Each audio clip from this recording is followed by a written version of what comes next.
Общий товарооборот пунктов питания компании «Алроса» в Мирнинском районе составил 160 миллионов. Около 30 столовых и буфетов ежедневно обслуживают 5000 работников алмазной промышленности. Сегодня компания готовится к реформированию рабочего питания. Подробнее в следующем сюжете.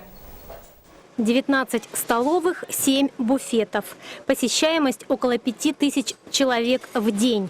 Годовой товарооборот 160 миллионов. Торговая наценка 96%. В организации рабочего питания компании «Алроса» задействовано 430 работников. Цена комплексного обеда на всех площадках разная. Структурные подразделения самостоятельно формируют стоимость блюд, и она не привязана к закупочной цене продуктов.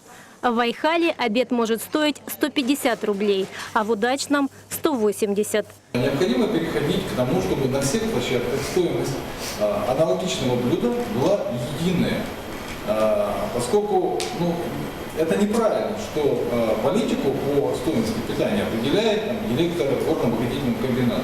195 рублей. Теперь это фиксированная цена комплексного обеда в рабочих столовых. Она же в основе льготного питания шахтеров. В текущем году компания потратила на компенсацию горячей еды для подземной группы 80 миллионов рублей.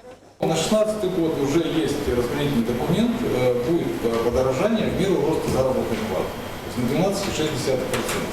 И стоимость обеда, например, если он бы прикладывался такое стандартное меню на 195 рублей, теперь будет 220 рублей. В «Алроса» появился специалист по этой работе Людмила Васькова. Она считает, что изменить следует все, начиная с закупки продуктов и заканчивая сбалансированным меню, которое будет единым для всех подразделений и по калориям, и по цене.